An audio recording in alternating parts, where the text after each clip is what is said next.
And we're back. Hey, I'm Ossie from Three Monkeys Solderless, home of the world's best cables for your pedal board. Whether you want to use quarter inch or DC or both, check us out at threemonkeyssolderless.com. Link below. All right, so we're back up in the submarine studio with the marshmallow, pink drink, and the ox stomp, right? So we did some stuff like regarding like 1984. Let me move this mic a little bit. Regarding 1984 sound like a couple of weeks ago. And it was kind of like a dead end in a way, I thought. It was like, well, the room sound isn't quite right. You know, you can't get the ambiance. There's something peculiar going on. But I thought, you know, doing that might give a little bit of ear floss. You know, that could give you some perspective, or you might learn things, which is the case in life, right? Often when you go off in another direction, you find your way to where you were trying to go in the first place. So maybe that happened. I don't know. But something kind of shook in my head a little bit, shook loose in my head. And I was thinking about the combination, again, of the direct sound and the greenback sound that we used to try the 1984 thing and its relationship to Van Halen 1. Now, I think Landy, you know, we heard Lukather, right, talk about how Landy always took a line out from the back of the amp and used it with him, that it was one of Landy's tricks. And I've thought that for a very long time. I mean, there's like a video from like, I don't even know. It may be 10 years ago. It was a clip that I did with a direct sound.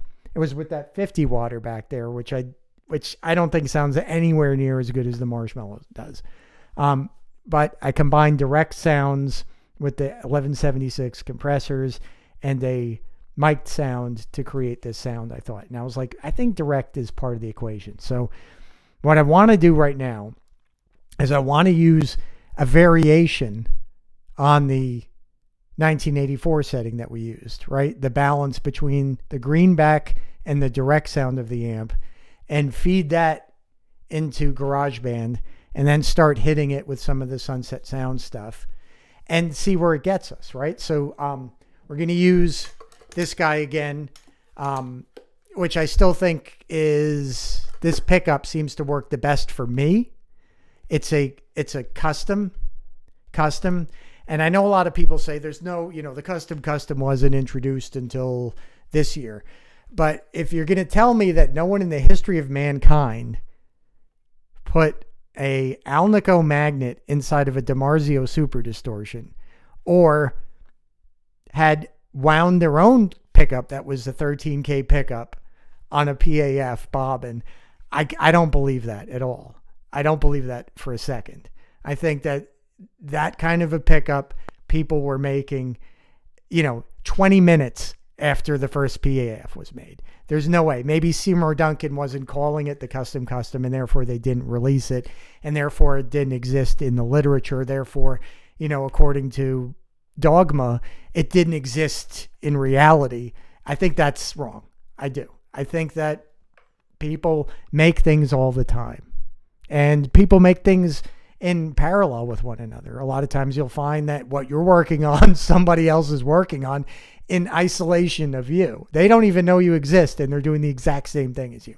So just to take a couple of PAF bobbins and wind, you know, 42 gauge on there or 43 gauge on there as much as you can and get it up to 13K isn't exactly, you know, like no one thought of it until 1986. You know, people were doing it. There's no question about that. DiMarzio Super Distortions were around the 70s. They were winding them. I'm sure someone in DiMarzio put an Alnico magnet inside of a Super Distortion, you know, so that pickup is a possibility. So anyway, it's that, in the, you know, it's a maple body, so it's got some heft to it. I like ebony only because it just feels good, and I don't think it matters. So we're going to use this guitar, and we're going to be running into the Marshmallow, right? And just into this upper left channel. And we're going to have everything on gag except for volume 2, which will go 50% up just for this. You could crank it all the way up to, and you can get a little bit more gain as it unloads the stage that you're actually plugged into. That's maybe something you know, maybe something you don't know, but it actually does. So this is sort of like a secondary gain in a way. Adds a little bit more. So we're going to use that. We're going to go straight in the line out of the Marshmallow. If you're not familiar with the Marshmallow, there's other videos on the channel about it. So we're going to go line out of the Marshmallow into the Aux Stomp set with the greenback punch, and the direct sound into the Focusrite, and then into the Mac. All right, so let's get into the GarageBand and start messing around with this and see what we get. The first track up, which is just for the mic. And what I wanted to do, as we were talking about, is use that setting from 1984 last time, which was a combination of the greenback punch and a direct on the Aux Stomp. It was, I think, that something in that just kind of shook something loose, maybe. So what we're going to do is we're going to put in another track here. All right, and we're going to call this track, call this the Aux GB and direct. Okay. So for the greenback and the direct, and that is coming in on number 3, I believe. On number 3. All right, so this is what it sounds like.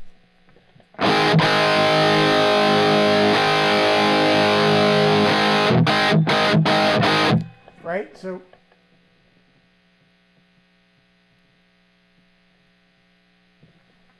I'm gonna manipulate it a little bit just so you can hear what it's composed of. All right. So first I'll bring up just the greenback part.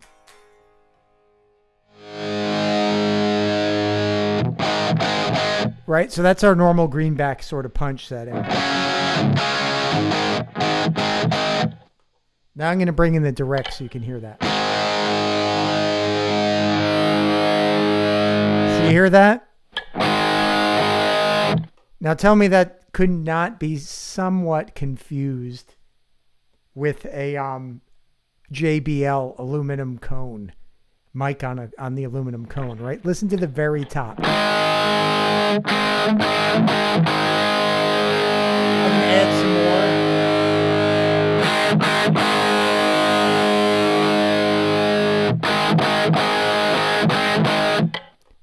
That could fool me into thinking it's a JBL.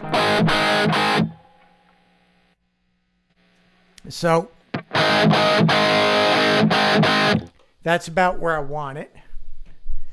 So what I think I want to do is I just want to quickly record some really bad guitar playing and just something that we can maybe build into a rudimentary version of what may have gone on in the studio and see if this is getting us anywhere closer than we've been before. I want to see. I think it might work. So let me let's take out the counter. We don't want that. And we just want to be able to record.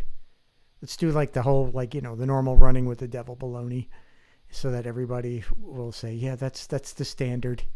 All right, so I'm going to mute the vocal mic and we'll just start.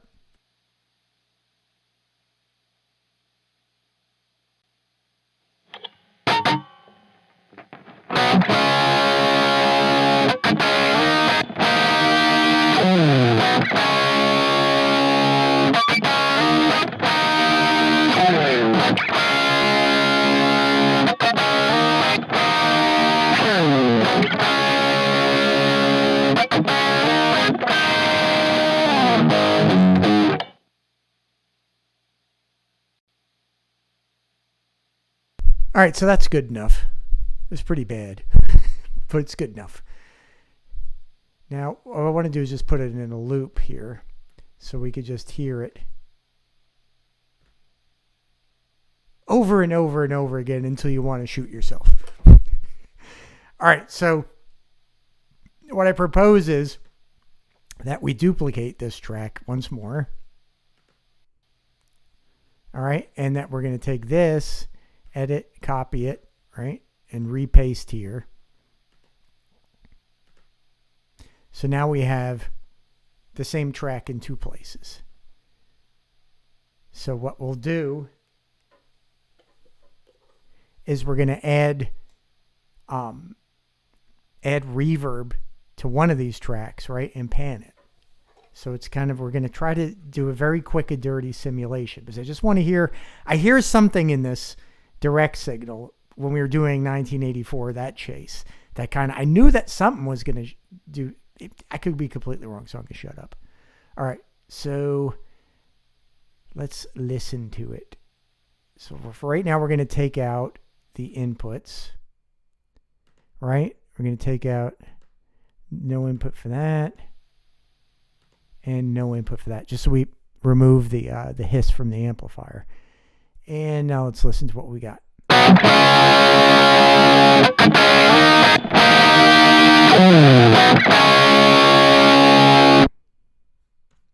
There's something right about that. Something wrong about that, but there's something right about that. All right, so now we'll go into this track, and we're going to add a plugin, which is going to be our Sunset Sound, right? So audio units, it's in IK Multimedia. And yeah, for anybody that's doing the whole Van Halen thing and recording, you need this. This is the IK Multimedia Sunset Sound Reverb, right? That we've talked about all the time. It has the rooms, it has everything. So it's sort of what you would want. Speaking of which, we need room. All right. Halt. Stop everything. We need another track. New track with duplicate settings. Bang. And then we need to get into this track, go to the beginning, and paste it again. All right. And it pasted it in the wrong place, but that's fine. Bring that back. So we're going to call this one track, new track, rename track. Okay, we're going to call this with room. And we're going to call this one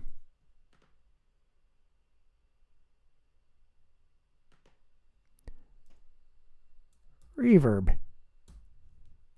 Okay, so now we have all 3 tracks ready to go. All right, so we want to first probably add room to this track here, right? Because we're going to theorize that there was a direct mic, a mic close, a direct, and then the room and all that good stuff. So let's just say live room. We're going to go 100% wet. We'll bring this all the way down for Studio One.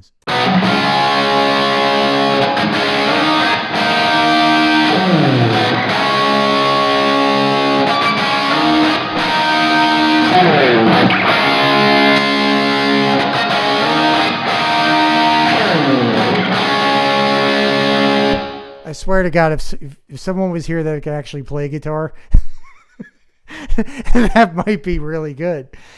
All right, so we got the room thing, and we'll bring the volume all the way down on that. And now we can, let's say, blend it. I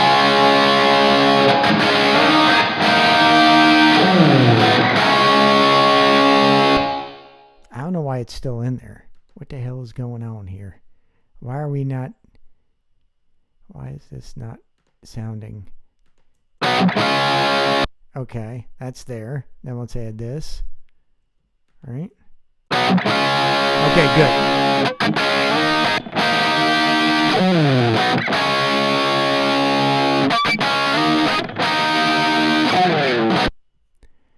Why am I not getting anything on this channel? Why is that not working?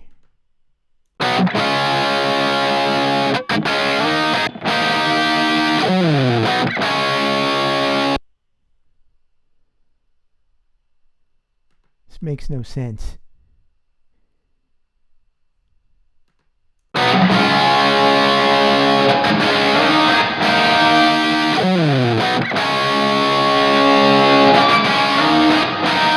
Oh.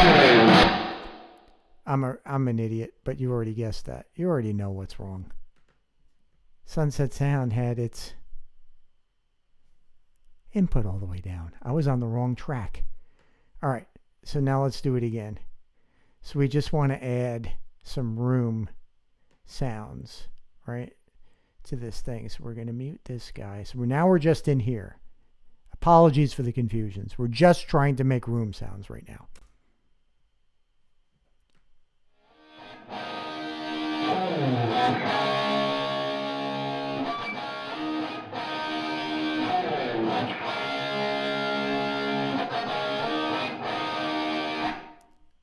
All right, so that's our room sound. Now we blend that in with the dry sound.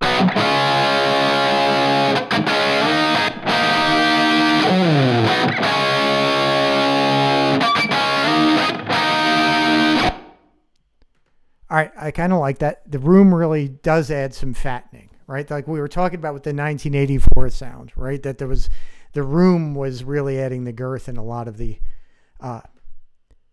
really cool sort of ambiance around the notes. So now we're going to add the reverbs.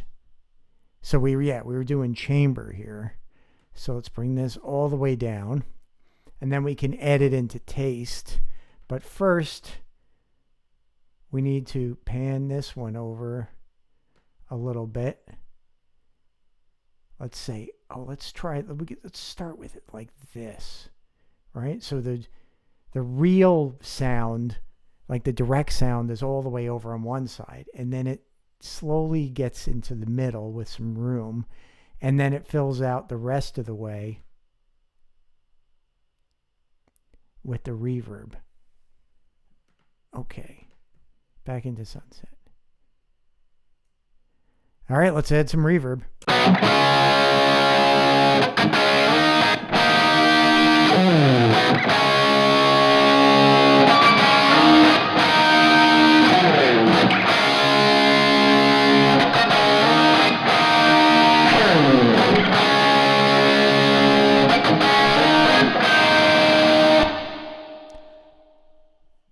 Right around here, it sounds, I think it's right around here, sounds, there's a resonance which is really working.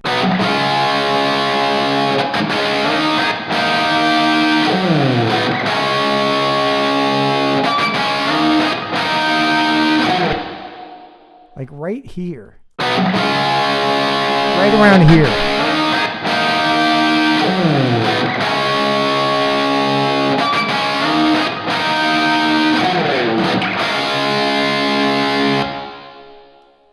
All right, so let's work on the reverb sound a little bit. It's a little too much. Maybe it needs to be moved over a little bit. And then there may be too much, it may be too long. Let's try some of the other reverbs too, like here. That sounds canny. That sounds more like second album.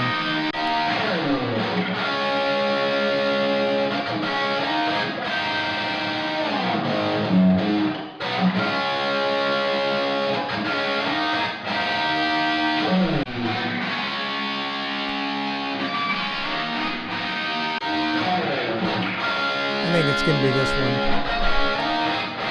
Let's just try this.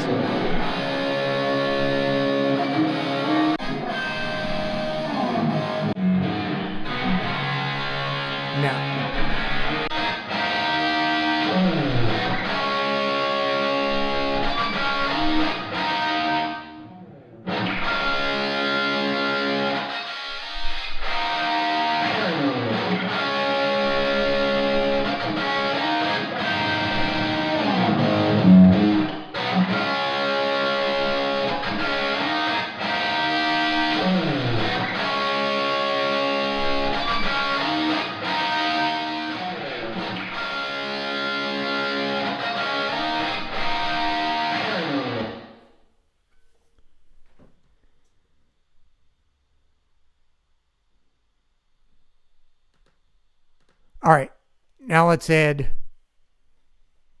all of it together and see what it is.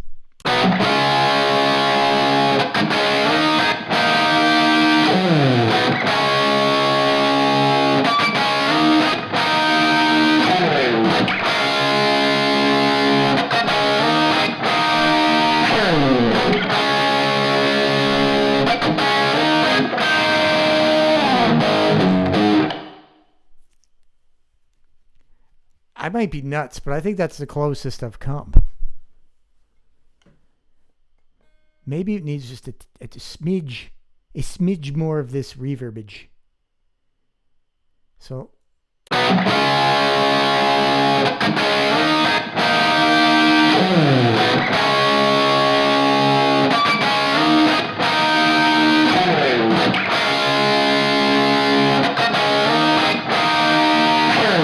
Just saving it real quick so that let's call this Running with the Devil GB Direct Experiment. All right, just so we don't lose it. So this seems to be I think it's the closest I've gotten.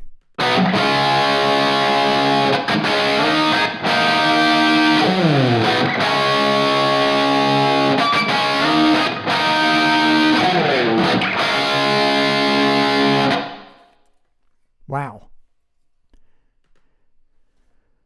I think I need to stop here maybe, and we'll go into reality, so to speak. You know what I'm wondering? I'm wondering if there's a way that you can play this setup live, because it's really a three channel thing. What happens if I remove the room sound? Let's just say.